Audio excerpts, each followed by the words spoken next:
welcome to What I Read in June. And believe you me, these three books were all three equally excellent. I enjoyed them so much. So without further ado, let's just get into it. The first one is Between Two Kingdoms by Zulika Jaoud. And this is a story about it's interesting and amazing how it paralleled a story of my friend who just went through leukemia. So this is a story, it's her memoir, so it's not fiction. A story of how Sulika discovered that she had leukemia and her struggles through and her fight with leukemia, and then the two worlds is then what happens after you're well, when you have so much has changed, so many lives are affected, especially in the United States because of the money cost. So many things are affected, so much life is different, and it's so good. The relationships, it's just a must read. Not only if you have cancer, but if you're going through a rough time in your life. It doesn't matter what it is. It could be grief, a heartbreak. We always have to get through to the other side. And somehow, hopefully, if you're trying to get to the other side, but you know it's like walking over hot coals, you know it's going to hurt to get there. So that's what I got from this, the strength and the tenacity and just digging so deep. It's so good, you guys. Between Two Kingdoms. And that's actually her. I highly recommend it. So it says, in the summer after graduating from college, Zulika was preparing to enter the real world. She'd fallen in love and moved to Paris to pursue her dream of becoming a war correspondent. The real world, she found, however, would take her into a very different kind of conflict zone. It started with an itch, like 1,000 invisible mosquito bites. Between Two Worlds is a profound chronicle of survivorship and a fierce, tender, and inspiring exploration of what it means to begin again. So like I said, that could be for anything. It could apply to anybody that's struggling right now. So great read and a great gift to give to someone if they are going through something difficult. And interestingly, now she is I believe, a journalist, and her husband or partner is an Oscar-winning film producer or film creator. So that's really cool. Now, the second book is called 7 Days in June, and it's the first real kind of romance I've read for a long time. Like romance without tragedy in it, you know what I mean? Like just a romantic novel. It's about two African American writers, and they're quite, they're right way up there, literary writers. And they had a relationship as teenagers, troubled teens. Then they'd separated, and now they are both writers, and they meet up again at this big, huge literary conference in New York.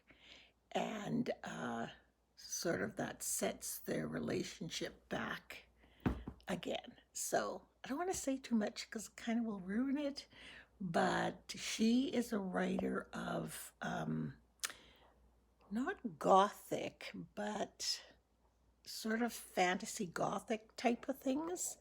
And his books were, it was about one character who had this angst for life, and I think it was a series of books about this one character. So, yeah, I loved it. Loved it. 7 Days in June, and it is written by, what is her name? Well, I'll put the book right here.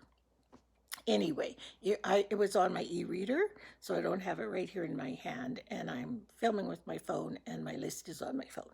So, but I loved it, just that the fact that it was a different kind of a read, 7 Days in June, she has a daughter, our main character. She has a daughter, precocious 13-year-old, I think, and she really adds a lot to the book. I loved her. I loved her personality and her intelligence, really sharp wit little thing, and I truly loved her character a lot. And I really liked both of them, the two the leads, I guess, and the daughter.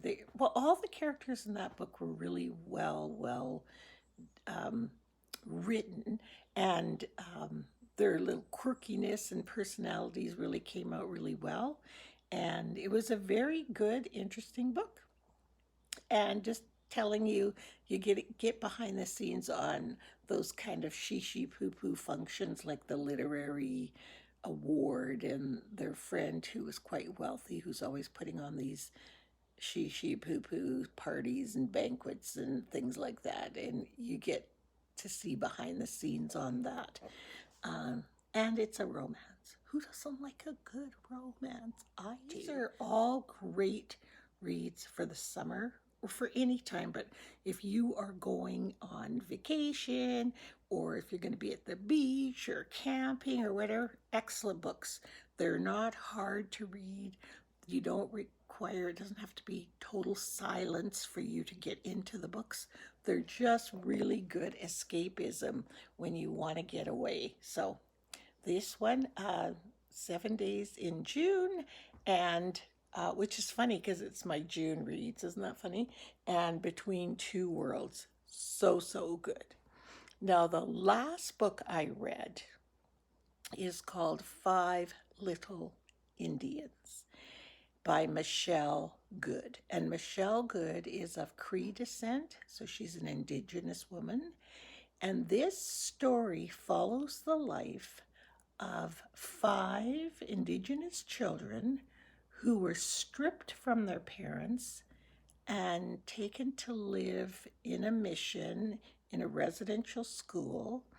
It talks about abuse, both sexual and physical. So if that's not your thing, just a little warning. There's they don't go into a lot of detail, but the inference is there that the sexual abuse went on, and how these five children, you follow them through their life, and stripped from their parents and then discarded when they're 16 years old and expected to survive in the world. It gives you such a good understanding of Indigenous people and how they struggled. Ugh, like it was both heartbreaking, sad, joyous, spiritual, and triumphant all in one. Because it's interesting how some of them couldn't cope with what happened to them, and some people rose above what happened to them. The character development is fantastic. You really get into who these five characters are, and you, despite whatever's happened to them or whatever they're into, I found that I loved each and every one of them. You had this empathy for them and what they'd been through and how some of them just survived. And oh, it was so good, so descriptive when they sat down and they drank their tea. Oh, I loved it. It's a 5 plus plus plus plus plus, even though the subject matter is quite depressing, I guess. Well, not I guess, it is. It was really, really, really good. And these books, that are written on BIPOC people. BIPOC is Black, Indigenous, People of Color, are must reads because it really gives you a look at and a better understanding of people, and then perhaps a little bit more. When you can understand what somebody's been through, you have more empathy. Like you have more empathy for people. And that's why I think reading is one of the ways. A lot of people say, well, what can I do with Black Lives Matter? How can I help? What can I do? You can educate yourself, read, read, read, read, read. That's what you can do, because there are so many books there about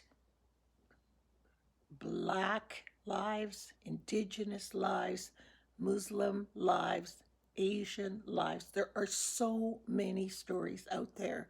And when you can find out what a group of people have had to endure and the oppression they've had to endure, it helps you understand where they're at now.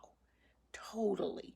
So I highly, highly, highly recommend Five Little Indians by Michelle Good.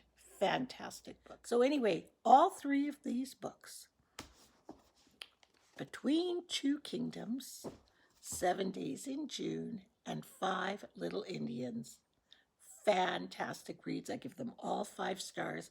I love them all, and they're all completely different. So I'm sure there's a book in there for one of you guys. Like if you don't want a romance, you want a memoir. If you don't want a memoir, you want to hear about residential schools and some history, even though it's fiction. Michelle Good's mother was, I want to say, victim of the residential schools. So her mom was taken from her family and taken to live in the residential schools. So all good, all good, good, good. So I highly recommend them. So that's it for now. And now I'm reading one for July already.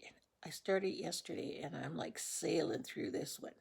You guys will like this one too. So stay tuned for my books for next month, and happy reading, everybody. Bye.